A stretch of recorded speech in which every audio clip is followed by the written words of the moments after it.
Será que a nossa percepção da chamada crise climática pode, de alguma forma, ser influenciada pela idade de quem está no poder? Pois é, essa é uma pergunta no mínimo instigante. E é justamente o ponto de partida de um ensaio provocador que vamos analisar hoje, chamado o termostato gerontocrático. Ele explora essa conexão surpreendente entre demografia, biologia e a política do clima. E olha, é importante deixar uma coisa bem clara desde o começo. O ponto de partida aqui não é questionar se o aquecimento global é real ou não. O ensaio assume o fenômeno como um fato. A grande questão que ele levanta é outra, bem mais sutil. Por que a resposta política a esse fenômeno parece ter explodido em um senso de urgência tão grande, justamente agora? O que será que mudou? Para a gente entender o argumento, vamos precisar dar um passo atrás e olhar para a história. O aquecimento de hoje não é um ponto solto no tempo, sabe? Ele é, na verdade, parte de uma longa onda de variações de temperatura. E o que salta aos olhos nesse gráfico é uma simetria quase perfeita. O desvio de mais 1,1 graus Celsius que a gente vê em 2024 é basicamente o espelho do desvio de menos 1,1 grau lá no pico da pequena era do gelo.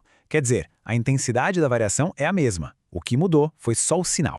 É exatamente aqui que o ensaio apresenta a sua ideia central, um conceito que ele chama de somatopolítica. O nome pode parecer um pouco complicado à primeira vista, mas a ideia por trás é bem direta. Soma, em grego, significa corpo. Então, a tese é que a nossa política climática hoje estaria sendo profundamente moldada pela experiência do corpo, especificamente do corpo que envelhece. E isso seria o resultado de uma convergência de demografia, fisiologia e, claro, economia política. Então vamos começar a desembrulhar essa hipótese olhando para o primeiro pilar, a demografia. O ensaio descreve o que está acontecendo nas sociedades ocidentais como um verdadeiro inverno demográfico. E olha, os números aqui são realmente impressionantes. Dá uma olhada nessa diferença de idade mediana. No Japão, quase 50 anos. Na Nigéria, apenas 18. É uma diferença de mais de 30 anos. São gerações inteiras de distância. E segundo o argumento do ensaio, não seria uma coincidência que essa narrativa de urgência climática tenha ganhado tanta força justamente nas sociedades mais envelhecidas do mundo. Esse processo de envelhecimento, por sua vez, é acelerado por um colapso na taxa de natalidade. Esse número aí, 1,10, essa é a taxa de fertilidade na Espanha hoje. Para se ter uma ideia, para uma população se manter estável sem diminuir, esse número precisaria ser de 2,1. Ou seja, a Espanha, como muitos outros países, está em uma rota de encolhimento populacional bem acentuada. E uma mudança demográfica dessa magnitude acaba transformando a cara da sociedade, né? Na União Europeia hoje, mais de 3/4 dos lares, 76,4% para ser exato, são compostos apenas por adultos, não tem crianças. Isso cria uma sociedade estruturalmente diferente, centrada em adultos. E, de acordo com a análise, isso inevitavelmente acaba mudando as prioridades políticas. Mas esse abismo de idade não é só na população em geral. Ele é ainda mais profundo na política. A gente tem uma população que já está envelhecendo, sendo governada por uma elite política ainda mais velha. Nos Estados Unidos, por exemplo, a idade média de um senador é de quase 64 anos, enquanto a idade mediana da população é de 39. É um gap de 25 anos, uma geração inteira de diferença. O ensaio não hesita em chamar isso de gerontocracia, ou seja, o governo dos mais velhos. Certo. Agora que a gente viu o pilar demográfico, vamos avançar para o segundo ponto do argumento, a biologia. A ideia aqui é investigar como a experiência física do nosso próprio corpo pode acabar moldando a nossa visão de mundo. E aqui a gente entra na parte da fisiologia. É um fato bem conhecido da vida. Conforme a gente envelhece, o nosso termostato interno, por assim dizer, vai perdendo a eficiência. O corpo simplesmente perde um pouco da capacidade de regular a própria temperatura, tanto para se resfriar quanto para se aquecer. E qual é o resultado prático disso? Bom, aquele mesmo dia de 30 graus é sentido de uma forma muito mais hostil, muito mais agressiva por uma pessoa de 70 anos do que por um jovem de 20. Esse fenômeno cria o que o ensaio batizou de lacuna de sobrevivência térmica. E o que isso quer dizer? Basicamente, que o limite de estresse que o calor impõe ao corpo é completamente diferente dependendo da idade. Um dia quente, que para um legislador de 25 anos é só um incômodo, pode ser de fato perigoso para a saúde de um colega de 75.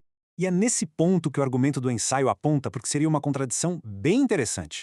Dados de uma das revistas científicas mais respeitadas do mundo, a The Lancet, mostram que globalmente o frio mata 9 vezes mais pessoas do que o calor. 9 vezes! E, no entanto, para onde vai quase toda a atenção política e midiática? Para o calor. Para o autor, isso não seria um simples erro de cálculo. seria um sintoma de um viés, onde a política acaba refletindo a sensibilidade particular ao calor dos corpos mais velhos que estão no poder. Ok. Então, a gente já tem os dois primeiros elementos, uma demografia envelhecida e uma biologia que muda a percepção do calor. A pergunta agora é, como é que isso vira política pública? É aí que a gente entra no terceiro pilar da análise, a economia política do medo, que o ensaio examina usando as ferramentas teóricas da chamada Escola da Escolha Pública. O primeiro conceito-chave aqui é o da lógica da ação coletiva, do economista Mancur Olson. A ideia é bem intuitiva, na verdade. Pensa só. É muito mais fácil organizar um jantar com 5 amigos do que uma festa de rua com 500 pessoas, certo? Na política acontece algo parecido. Um grupo pequeno e bem organizado, como uma elite com interesses em comum, tem muito mais facilidade e incentivo para agir e influenciar o governo do que um grupo gigante e difuso, como a população em geral. Depois, temos o que o historiador Herbert Higgs chamou de efeito catraca. Sabe uma catraca de ferramenta? Ela só gira para um lado, não volta. A teoria diz que o poder do Estado se comporta de maneira semelhante. Durante uma crise, seja ela real ou apenas declarada, o governo expande seus poderes, suas regulações, seus gastos. Só que, quando a crise passa, esse poder raramente volta ao nível anterior. A catraca girou.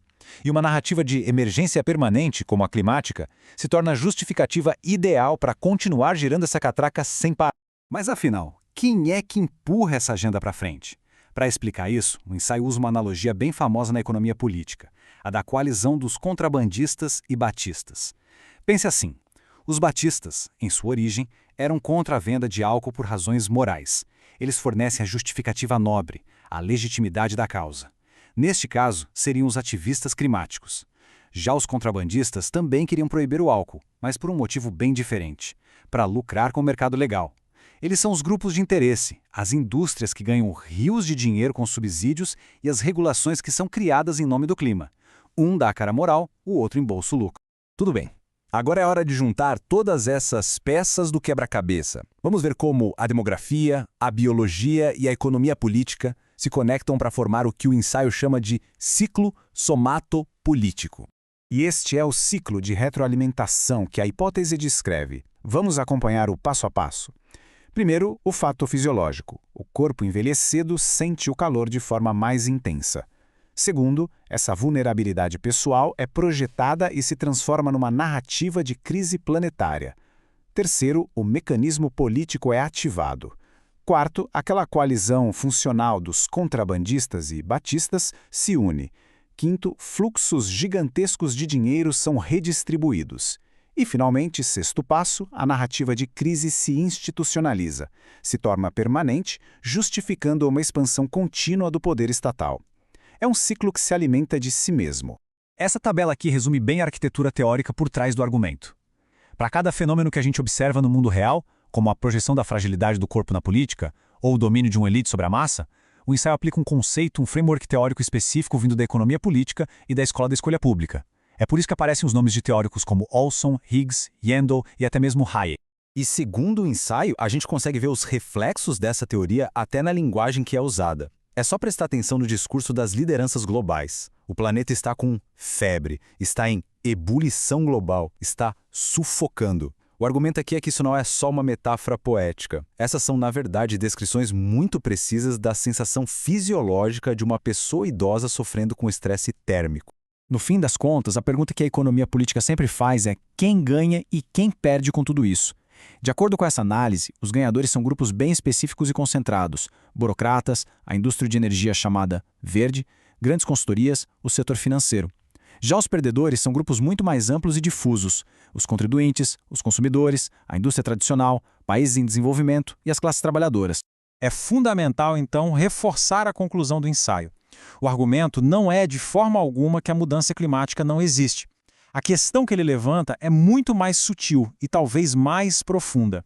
A intensidade da urgência e o tipo de solução que a gente propõe não nascem do nada. Elas seriam, na verdade, profundamente moldadas por quem está no poder, pela biologia desses corpos, pela demografia da sociedade e, claro, pelos poderosos interesses que estão em jogo. E tudo isso nos deixa com as perguntas que o ensaio propõe para a reflexão.